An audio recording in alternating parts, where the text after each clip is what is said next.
Good morrow, listeners, and welcome to the Cerberus Show. Yeah! I'm Drew. I'm Tyler. And I'm Alex. So, as you guys know, here on the Cerberus Show, we like to take various films and literary classics and analyze them for their underlying themes because we like to sound smart. We are pseudo-intellectuals, if you will. After last week's podcast, we received a viewer recommendation to check out The Truman Show, starring Jim Carrey. Which, after A Tale of Two Cities last week, was a nice break. So, anyway, we sat down to watch the movie last weekend, and we were actually pretty impressed. I'm typically not a fan of Jim Carrey.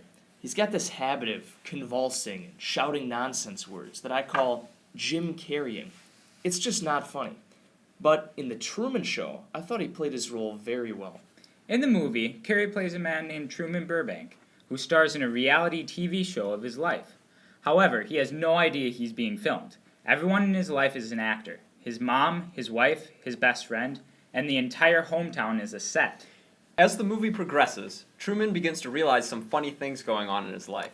After seeing his father, who had died years earlier, he slowly gains more and more understanding that his entire world is a sham, until eventually mounting an escape attempt.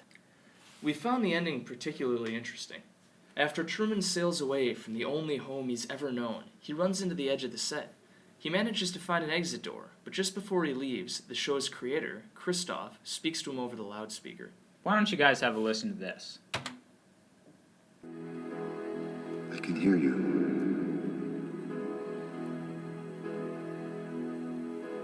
Who are you? I am the creator of a television show that gives hope and joy and inspiration to millions. Then who am I? You're the star.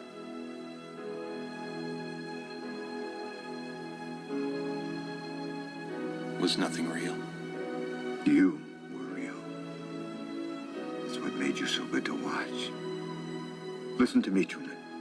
There's no more truth out there than there is in the world I created for you. Same lies. The same deceit.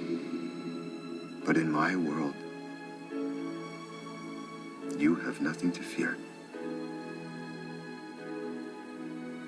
I know you better than you know yourself. You never had a camera in my head. You're afraid.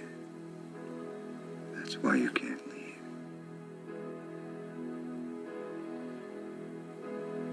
It's okay, Truman. I understand. I have been watching you your whole life.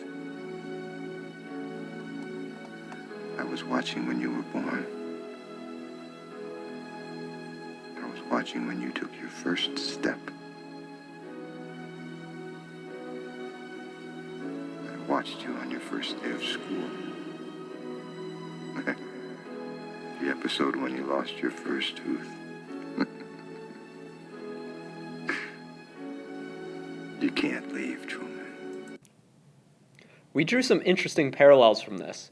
What you can't see in the audio clip is that Christoph's voice is coming out of the clouds in golden light, and Truman is ascending a stairway through the clouds towards the dark exit door of the unknown. Now, as far as biblical references go, you can't get much more obvious than that.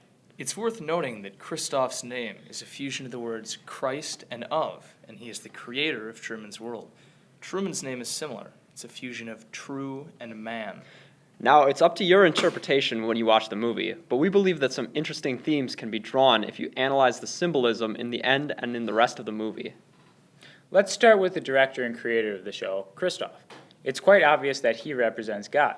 He's the creator of Truman's world and the driving force behind his fate. Well, actually, Tyler, I see him as more of a symbol of Christianity in general. Truman's world is like the accepted reality of Christianity and portrayed a utopian world. When he leaves, he is dissenting and refusing to conform to these views. Makes a lot of sense. Besides Christoph, there's some other biblical parallels in the movie as well. Yeah, I was actually doing a bit of research before the show, and I found an online presentation by Kieran Fair. The creator of the presentation points out some obvious symbols, like Truman walking on water and the stairway into the clouds. But they also point out that Truman may be a parallel of Adam, and the girl Sylvia, a character in the film who tried to tell Truman the truth about his world. could be a representation of Eve or the apple tempting Truman out of his paradise. Tempting him out of his paradise has such a negative connotation, though. I tend to see her more as a dream that leads Truman to his freedom. As Kieran says, we all need something to believe in to lead us to freedom. There's definitely a religious parallel there as well. I guess it's really up to how you interpret it. Well, why don't we run with the idea that Truman is dissenting from Christoph's sphere of influence? That can have a lot of implications on the idea of conformity versus nonconformity in religion.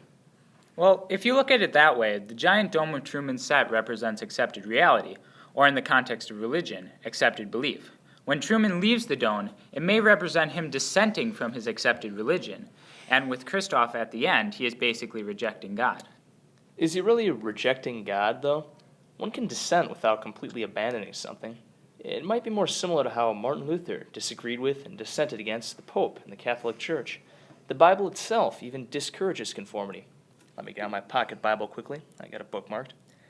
Romans 2:12 says, "Do not conform to the pattern of this world, but be transformed by the renewing of your mind." So basically, Truman isn't completely rejecting God. He is merely seeking the truth about his life, or in this case, faith. Christoph tells Truman that life outside his dome isn't any better than life inside it, but Truman probably knows this. He doesn't care that his life inside the dome is utopian. He knows that it isn't the truth. You know, it might not even be that he is seeking the truth. He's seeking his own truth, what he believes in and what he thinks is right. Kind of how in religion you have to seek what you believe in, not the beliefs of others, which is what Truman's dissension is all about. The fact that he's able to seek out his own truth at all is worth noting. The ending talks about free will, another important religious concept as well. That's right. Notice when Truman says, "I never had a camera in my head." Here he rejects the notion that Christoph knows him better than he knows himself. Christoph tells Truman that he was the only real thing in his world, the only thing that Christoph didn't control. Yeah, that's actually a really important... Wait, guys, we're almost out of time. We got to wrap this up soon. All right, then. If you guys have any suggestions for stuff we should do in future episodes, be sure to leave them in the comments. Well, thanks again, everybody, for listening to the Cerberus Show. Hope you listen again. Tune in next week for Sharks, the Soup of Tomorrow. I expect that will be quite amusing.